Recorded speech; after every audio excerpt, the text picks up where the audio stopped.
अस्सलाम वालेकुम नाज़रीन, मैं हूं अदील हैदर और आप देख रहे हैं मेरा YouTube channel legal and economic discussions. नाज़रीन, आजकल आईएमएफ का जो जायज़ा वफद है वो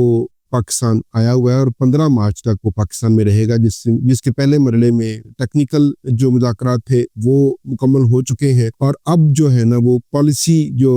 के लेवल पे मुज़ाकरात वो हो रहे हैं। उसमें जो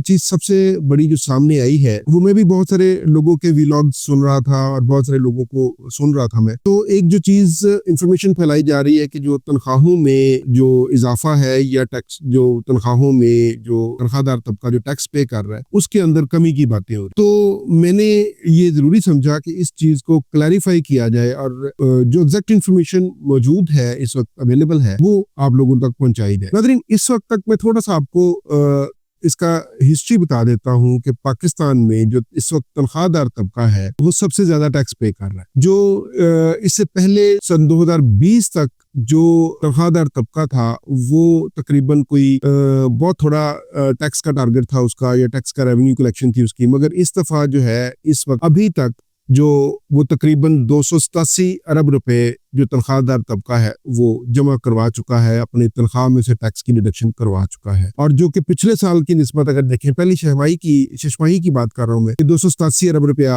वो टैक्स की डिडक्शन करवा चुका है। और अभी जो पिछले साल की निस्बत उसको देखा जाए तो ये पिछले साल की निस्बत 100 अरब रुपए ज्यादा है और अभी इसमें तकरीबन कोई 3 माह मौजूद है और अभी इसका मजीद टैक्स जो है ना वो डिडक्शन होनी है। ये सिलसिले में जो तनख्वाहदार तबका है उसका काफी इस सिलसिले में एहतजाज भी हुए और उन्होंने कोई स्ट्राइक्स वगैरह भी की और हुकूमत भी इसको सीरियसली सोचने पे मजबूर हो गई है और आईएमएफ से इस हवाले से बात की गई है कि टैक्सों का जो तनख्वाहदार तबके पे टैक्सों का जो बोझ है उसको कम किया जाए और उनकी तनख्वाहों में इजाफा किया जाए, इस तरह का कोई पैकेज लेके आया जाए जिससे तनख्वाहदार तबके को रिलीफ मिल सके। ये हुकूमत ने एक तजवीज रखी है आईएमएफ के जो वफद आया हुआ है उसके सामने। और अभी तक जो सूरत हाल है वो ये कि आईएमएफ ने इसके ऊपर अभी अपनी आमादगी का इजहार नहीं किया, बल्कि उन्होंने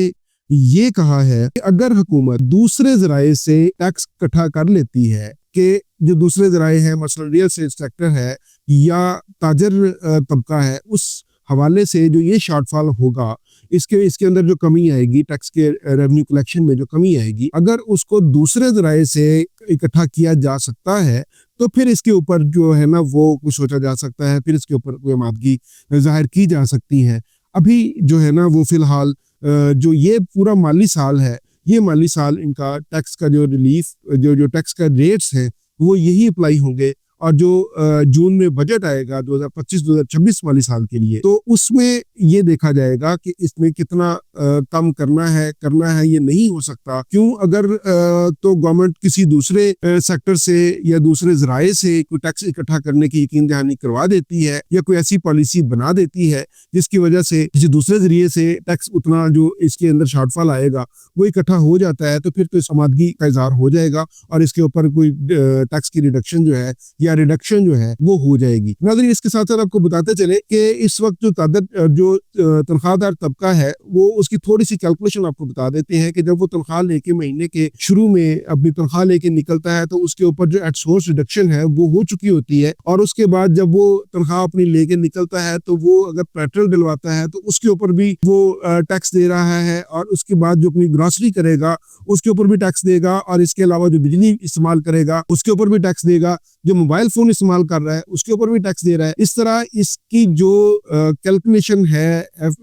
जो अगर हम निकाले तो वो कैलकुलेशन जो असल जो डिडक्शन करवा के आया है तनख्वाहदार तबका वो उससे कहीं ज्यादा उसकी जो तनख्वाह है वो टैक्सेस की मद में चली जाती है, जिसको के कम करने की जरूरत है। और इसके ऊपर गवर्नमेंट ऑफ पाकिस्तान वाकई इसके ऊपर सीरियसली सोच रही है, मगर इसके साथ एक जो शर्त आईएमएफ ने इसके साथ मुंसलिक कर दी है, इसके साथ जो शर्त लगा दी है वो ये कि अगर दूसरे जराए से इतना टैक्स इकट्ठा हो जाता है तो ही जो तनख्वाहदार तबका है उसको रिलीफ दिया जा सकता है। क्योंकि अभी तो एफबीआर के पास सिर्फ एक तनख्वाहदार तबका ही ऐसा है कि जिसके ऊपर वो अपने रेट्स टैक्सेस के रेट्स बढ़ा देते हैं, क्योंकि उनको ये पता होता है कि जो एम्प्लॉयर है उनको अगर सैलरी देगा तो उसके ऊपर वो टैक्स डिडक्शन कर लेगा और वो गवर्नमेंट ट्रेजरी में जमा हो जाएगी। और गवर्नमेंट इसके साथ ताजिर तबके पे یا دوسرے ذرائع پہ کام بالکل نہیں ہو رہا، یا جتنی بھی اسکیمیں آئی ہیں FBR کی وہ تاجر دوست اسکیم سمیت وہ فیل ہو گئی ہیں، اور تاجر ریٹیلر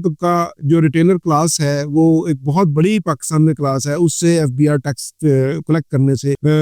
کرنے میں بری طرح ناکام ہوا ہے، اور ایک آج آ کے جو بچتا ہے وہ ایک تنخواہ دار طبقہ بچتا ہے جس کو کہ نچوڑا جاتا ہے۔ مگر اس وقت حکومت اس کے اوپر کافی سنجیدگی سے غور کر رہی ہے، اور امید ہے کہ اس کے اوپر تنخواہ دار طبقے کو ریلیف دیا جائے گا، مگر ابھی تک یہ اس کے بارے میں کوئی حتمی رائے ہم قائم نہیں کر سکتے۔ ہاں، اگر جون اور ابھی جو ٹائم پیریڈ موجود ہے اس کے اندر کوئی ایسی واضح پالیسی بن جاتی ہے کہ دوسرے ذرائع سے ٹیکس اکٹھا کیا جا سکتا ہے، تاجر طبقے کو ٹیکس نیٹ میں لایا جا سکتا ہے، ٹیکس بیس بڑھائی جا سکتی ہے، تو ہی جو تنخواہ دار طبقہ ہے اس کا ریلیف ممکن ہو سکے گا۔ آج کے لیے اتنا ہی، آئندہ کے لیے انشاءاللہ تعالی مجھے انفارمیٹیو ویڈیوز آپ کے ساتھ سامنے لے کے آتے رہیں گے۔ اجازت دیجیے، اللہ حافظ۔